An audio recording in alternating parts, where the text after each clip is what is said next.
ও তোমার গুনাহ দিন ফুরাইয়া যাবে, জৈবনে লাগবে ভাটে।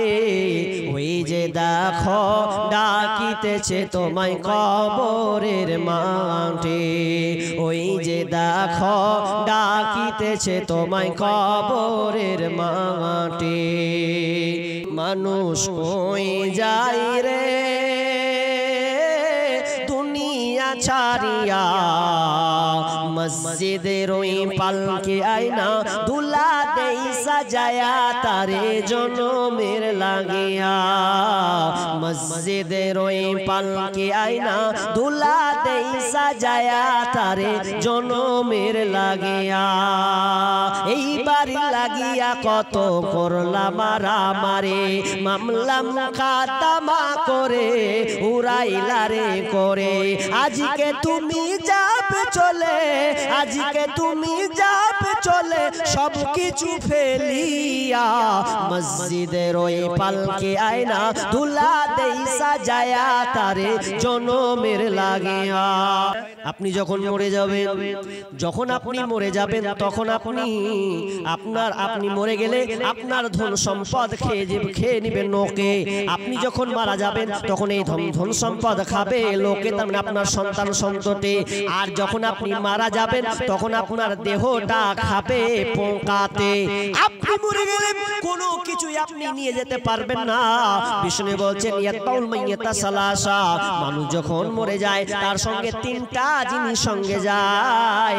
ইয়ারজিউ ইসনানি, তার সঙ্গে দুইটা জিনিস ফিরে আসে। ওয়ায়াবকা মা ওয়াহিদ, এবং তার সঙ্গে একটা জিনিস থেকে যায়। কি কি যায়? ইয়াতবাহু আহলুহু ওয়া মালুহু আমালুহু, তার সঙ্গে আপনার কিনা মাহাল পরিবার যায়, মাল যায় এবং আমাল তার সঙ্গে যায়। ফায়ারজিউ আহলুহু ওয়া মালুহু, দুইটা জিনিস তা আপনার কিনা সঙ্গে সঙ্গে রিটার্ন চলে আসে। ওয়ায়াবকা আমালুহু, এবং তার সঙ্গে যে আমালটা সে করেছে ওটা তার সঙ্গে যায়। বাকি দুনিয়ার ব্যালেন্স টাকা ধন সম্পদ যা আছে ওগুলো সব দুনিয়াতে থেকে যায়। তবে ওর মতন হতভাগা, ওর মতন বোকা পৃথিবীতে আর কেউ নাই। যে ব্যক্তি কোটি টাকা লাললো, যে ব্যক্তি আপনার 10 তলা বিল্ডিং তৈরি করলো, 4 তলা 1 তলা বিল্ডিং বানালো, এবং যে ব্যক্তি আপনার কিনা 10 বিঘা জমি ক্রয় করলো ছেলেদের জন্য, কিন্তু যখন ও মরে গেল, মরার সময় যদি সে আফসোস করে তাহলে ওর মতন হতভাগা পৃথিবীতে নাই। আর আফসোস তো করবেনই করবেন। এই কোরআনে আল্লাহ সুবহানাহু ওয়া তাআলা তাদের ব্যাপারে বর্ণনা করেছেন, যারা কিনা ধন সম্পদ ছেড়ে যখন মারা যাবে তারা আফসোস করতে করতে মরবে। এটা আমার বানানো কথা নয়, আল্লাহ নিজে বলছেন ফায়াকুলা রাব্বি লাউলা আখরতানি ইলা আজালিন করিব ফাসাদ্দাকা ওয়া আকুম মিনাস সালিহিন। যখন ওই ব্যক্তি মারা যাবে তখন আফসোস করবে, কাঁদবে, চোখ দিয়ে অশ্রু পড়বে, এত তার কান্নার বিরাল। এই কান্নারটা কোনো আপনার কিনা আপনার স্ত্রী বুঝবে না, বুঝতে পারবে না। এই মহাব্বতের আপনার স্ত্রী বুঝবে না, আপনার মেয়ে বুঝবে না, আপনার ছেলে বুঝবে না, আপনার বন্ধু বুঝবে না। আপনি যে এটার জন্য আফসোস করছেন এটা পৃথিবীর কেউ বুঝবে না। স্বয়ং আল্লাহ 7 আসমান থেকে আপনার মুখের পানের দিকে তাকাবে, কি বলতে চাইছে। ওই সময় আপনি আল্লাহকে বলবেন ফায়াকুলা রাব্বি লাউলা আখরতানি ইলা আজালিন করিব, আল্লাহ রে তুমি আমাকে সময় দাও, তোমার কাছে আমি সময়ের ভিক্ষা চাই। কেন কেন কেন সময়ের ভিক্ষা কেন চাইবে? নামাজ পড়বে এই জন্য, রোজা রাখবে এই জন্য, ভালো ভালো কাজ করবে এই জন্য না। না, দুইটা তিনি অপশন দিয়েছেন। ওই লোকটা দুইটা জিনিস আল্লাহর কাছে চাইবে। যখন আপনি মারা যাবেন তখন আপনি এই দুইটা জিনিস চাইবেন। কি বলবেন আল্লাহকে? যখন আপনার প্রাণ পাখিটা বেরিয়ে আসবে তখন আপনি আল্লাহকে বলবেন ফাসাদ্দাকা ওয়া আকুম মিনাস সালিহিন। আল্লাহ আমি দুইটা কাজ করব, খুব বেশি কাজ করব না। বেটির মুখ দেখার আমার দরকার নাই, বিবির মুখ দেখার আমার দরকার দরকার নাই, আমার 10 তলা বিল্ডিং হচ্ছে আমার দেখার দরকার নাই, আজকে আমি ভুট্টা লাগিয়েছি, গম লাগিয়েছি, এগুলো আমার দেখার দরকার নাই। আমি আমার টাকা থেকে আমি নিজে যেটা ইনকাম করেছি আমি আল্লাহ রাস্তায় সাদাকা করব, ফাসাদাকা, আমি আল্লাহ রাস্তায় সাদাকা করব, ওয়া কুম মিনাস সলিহিন, এবং আমি ভালো লোকের অন্তর্ভুক্ত হয়ে যাব। এই দুইটা কাজ করার আপনি আমাকে সুযোগ দেন। আল্লাহ বলবেন থাম, না না, ওয়ালাই ইউখিরুল্লাহু নাফসান ইযা জাআ আজালুহা, আল্লাহ বলবে আর তোমাকে সময় দেওয়া হবে না। ওর মতন আর হতভাগা হবে না। কানতে কানতে কানতে কানতে চোখের সামনে সব মালামাল, 4 কোটি টাকার মালিক, 10 কোটি টাকার মালিক, 1 লাখ টাকার মালিক, 4 বিঘার মালিক, 10 বিঘার মালিক, এই কানতে কানতে কানতে তার রূহটা বেরিয়ে চলে যাবে, বাঁচার কোনো কায়দা নাই। তো ওর মতন হতভাগা কেউ নাই। কথায় আছে না, থাকতে গুরু বইনা হাল, তার দুঃখ সর্বনাশ। নিজে একবার টাকার মালিক ছিল, লাটুকার পিটতো। এমন সময় কত বাপজিকে দেখবেন বয়স যখন হয়ে যায়, তো বয়স হয়ে গেলে, বয়স যখন হয়ে যায় ইচ্ছা করে যে 20টা 50 টাকা মসজিদে দিই, বা কেউ চাইতে এসে দিকে একটা ফ্যান ঝুলে না, ফ্যানের দরকার আছে, মন চাই। একদিন ছিল 5 লাখ টাকার মালিক, এখন বেটারা সব ভাগ করে নিয়েছে, এখন ফকির হয়ে গেছে।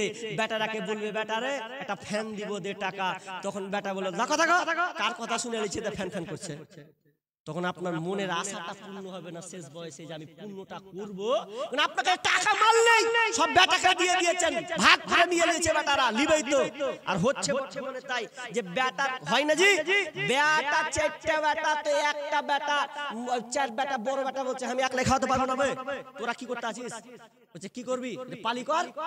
মৌলবি যেরকম সিস্টেম পালিয়েছে, বারবারটা কিন্তু তোরা পালি কর। আমি সোমবার মূলতি বুধবার বাপকে মৌলবির মতন পালি সিস্টেম করে দিলে ভাত ঢুকা, ভালো আর মন্দ, গেল আর গেল, হ্যালো, এই কোনো গুরুত্ব নেই। এইরকম মা বাপের সঙ্গে আজকে ছেলেরা ব্যবহার করছে। আচ্ছা বলো তো বাপজি, আপনাকে আমি বলছি, আচ্ছা ওই ছেলে যদি আপনার সঙ্গে এরকম গাদ্দারি করে ব্যবহার করে, আপনি বলেন তো মরে গেলে আপনার দাসাটা কি হবে? ওই ছেলে আপনার লেগে দান সাদকা করবে? মনে হচ্ছে জি, যার লাগে যে আপনি এত খেটে খেটে পার করলেন দিনটাকে, মেহনত করে আপনি সময়টাকে পার করে দিলেন, তো নিজের হাতে আপনি দান করতে পারছেন। তা আপনার মতো হতভাগা লোক আর পৃথিবীতে নাই। দান করতে শিখুন নিজে হাতে। আরে নিজের মাল 3টি, সব সময় মরার আগে জেনে যায়, নিজের মাল 3টি। একটা যেটা আপনি খেয়েছেন, পেটে ভরে লেছেন, ওটাই আপনার মাল। আর যেটা আপনি পরনে পরেছেন, ওটাই আপনার মাল। আর যেটা আপনি আল্লাহ রাস্তায় জমা দিবেন, ওটাই আপনার মাল। বাকি দুনিয়াতে মরে গেলে যা থাকবে ওটা আপনার নয়, নাম কেটে যাবে, বেটার নামে যাবে, বেটির নামে যাবে, স্ত্রীর নামে যাবে, কাটতে কাটতে ওয়ারিসের নামে পড়ে যাবে। অতএব আপনাদেরকে বলছি, দান করতে বখিলি করিয়েন না। এখন বলবে যে দানের কথা এসেছে, মৌলবি কত রকম করে বুঝেছে, আমার 1 পয়সাও লাভ নেই। আপনাকে বলার কাম আমি বলে দিলাম, আফসোস করবেন। আপনি মরা যাবেন, তখন আপনাকে ওটা ভোগ করতে হবে। আমি শুধু এই বার্তা দিয়ে চলে গেলাম, আমার ডিউটি আপনাকে পৌঁছে দিলাম।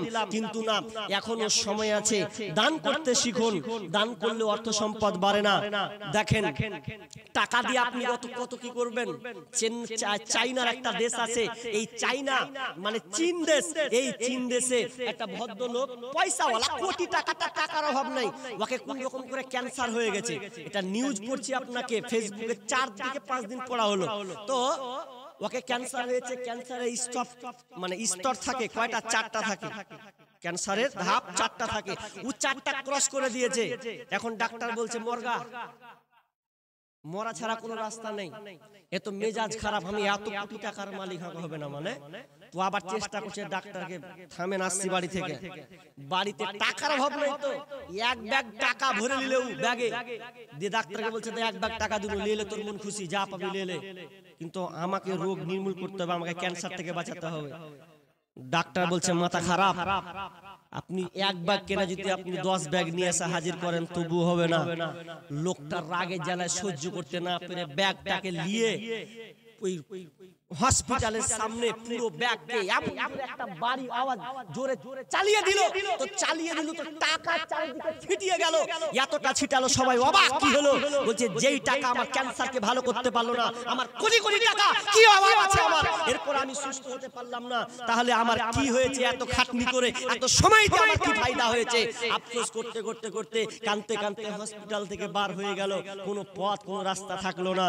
তবে বন্ধু, আপনাকে বলছি, আপনি আপনি দান করতে শিখুন, গোপনে দান করেন। অসুস্থ আছেন, ডাক্তারকে দিয়েন না, আল্লাহকে দেন। আল্লাহ বড় ডাক্তার, ডাক্তার বড় সার্জন। আগেকার মা বাপরা দান করতো, আল্লাহর রাস্তায় সামনে এসে বলেন 5,000 টাকা দেনেওয়ালা 10,000 দিবেন, এটা মসজিদ আবাদ হবে। মসজিদের আচ্ছা মেয়ে মহলে যাচ্ছে, গেছে নাকি না আছে? গেছে, যাচ্ছে। মা আমার খালারা দেখেন ওখানে মেয়ে মহলে ভলেন্টিয়ার্সরা যাচ্ছেন, তারা তাদের হাতে দিয়ে পাঠান। ইনশাআল্লাহ আমি দোয়া করব, যেহেতু আমি একজন মুসাফির মানুষ, আর মুসাফির হিসাবে আল্লাহ তাআলা দোয়া কবুল করবেন। আল্লাহ রাসূল নিজেই বলে গেছেন মুসাফিরের দোয়া আল্লাহ কবুল করেন। অতএব আপনারা আমার হাতে দেন, আমি আপনার জন্য দোয়া দেব। আপনার যতটুকু ইনকাম সোর্স আছে, আপনি যতটুকু পারবেন ততটুকু আপনি আল্লাহর রাস্তায় চেষ্টা করুন। আপনি টাকা দেন, টাকা না পারবেন আপনি আপনার চাষ থেকে ভুট্টা, গম এগুলো আপনি লিখান।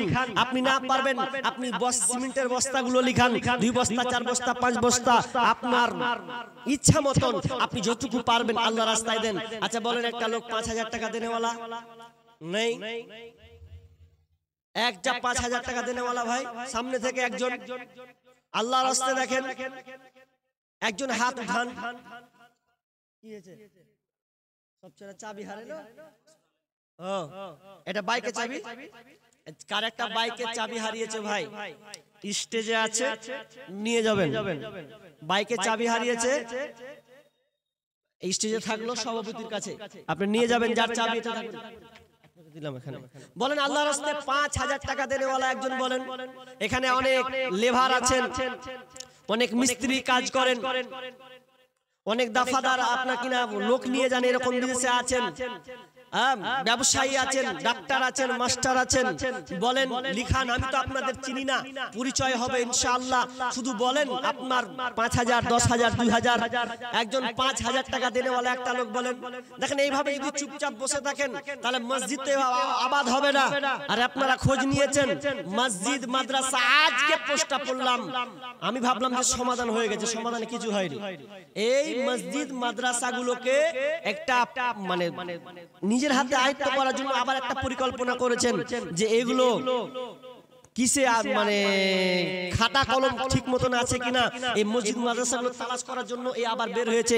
এই সরকার একটা পরিকল্পনা করছে, তো এই মসজিদ মাদ্রাসাকে নিজেকে আয়ত্ত নেওয়ার জন্য। ভাই আল্লাহর রাস্তায় বলেন